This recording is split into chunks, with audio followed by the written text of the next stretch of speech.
Hello दोस्तों। हमने पिछले 2 सेशंस में देखा था कि डिवोर्स पे मुस्लिम महिलाओं के क्या हक होते हैं, कैसे डिवोर्स होता है। आज हम देखेंगे शादी के बारे में। शादी एक बहुत ही इम्पोर्टेंट इंस्टीट्यूशन है एंड इसमें बहुत ही ज़्यादा अधिकार होते हैं औरतों को।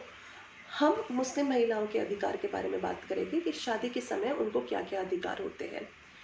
एक तो मुस्लिम महिलाओं को वही सारे अधिकार है जो दूसरे महिलाओं को है, जैसे कि पति के घर में रहने का हक, पति से खर्चे पानी लेने का अधिकार, अपने बच्चों का अधिकार, एक डिग्निटी से रहने का अधिकार।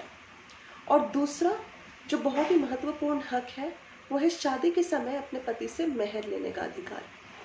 मेहर, जिसे हम इंग्लिश में डावर कहते हैं, डाउरी नहीं कहते हैं। Dowry is a very alien concept to इस्लाम।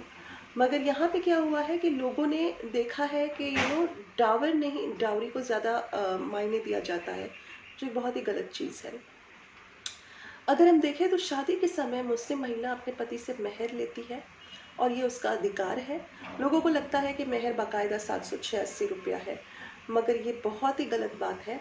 मेहर शादी के टाइम पे हस्बैंड मुस्लिम महिला को देगा अपने रुतबे के हिसाब से। जितना अमीर हस्बैंड है उस हिसाब से वो अपनी पत्नी को मेहर देगा। ज़रूरी नहीं है कि मेहर केवल पैसों में हो। मेहर सोना, चांदी, हीरा, मोती, घर, कुछ भी हो सकता है। अपने रुतबे के हिसाब से आप अपनी पत्नी की इज्जत करते हो, वो इज्जत को आप दर्शाओ। और दूसरा, मेहर का कॉन्सेप्ट क्यों है इस्लाम के अंदर? क्योंकि कहीं ना कहीं ये एक इकोनॉमिक सिक्योरिटी है अपनी बीवी के लिए कि कल अगर कुछ हो जाए या मान लीजिए डिवोर्स हो जाए तो मेहर की रकम जो है उससे काम आए।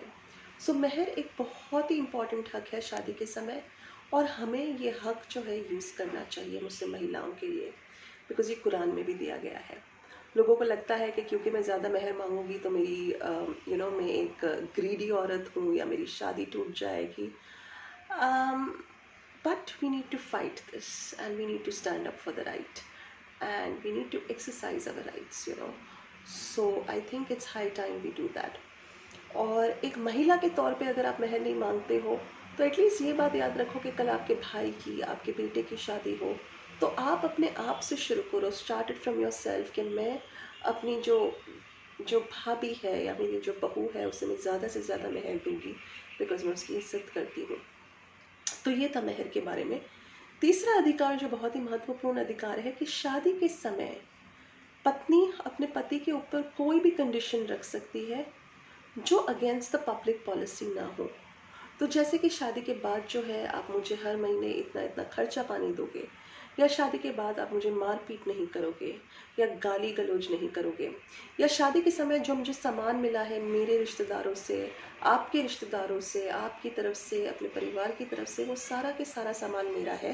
वो वैसे भी इंडिया का कानून भी कहता है कि वो सारा के सारा सामान महिला का है, यानी उसका स्त्रीधन, मगर वो सामान जो है वो मेरे पास ही रहेगा। या शादी के बाद जो है आप मुझे अलग रखोगे, अपने घर वालों के साथ नहीं रखोगे, या शादी के बाद जो है आप मुझे हर चीज़ दोगे जो आप दे सकते हो, एक मुझे काम वाली दोगे या वटेवर। या शादी के बाद मैं पढ़ना चाहूँगी तो मैं पढ़ सकती हूँ, या शादी के बाद मैं जॉब करना चाहूँ तो मैं कर सकती हूँ, कोई मुझे रोक टोक नहीं होगी। So these are certain things जिसे हम कहते हैं प्री नप्शियल एग्रीमेंट्स, जो इस्लाम के अंदर जायज़ है। और ये अब की बात नहीं है, 1400 साल पुरानी बात है। मगर प्रॉब्लम ये है कि हम इस्लाम के अंदर बस ये देखते हैं कि we are just getting on to the wrong direction, and it's high time कि हम लोग ये सही राइट्स जाने और एक्सरसाइज करें और अपने आप से शुरू करें ये बात। So this is something with regards to rights of women at the time of marriages. Muslim महिलाओं के बारे में तो मैंने आपको बहुत कुछ बता दिया है। अगले सेशन के अंदर हम लोग देखेंगे घरेलू हिंसा के बारे में, जहाँ पे हम देखेंगे कि मुस्लिम महिला सहित दूसरी महिलाओं के भी क्या अधिकार है शादी के समय या अपने घर में रहते समय, फिर चाहे वो पिता का घर हो चाहे वो पति का घर हो। So we will look at domestic violence law all in short sessions. Thank you.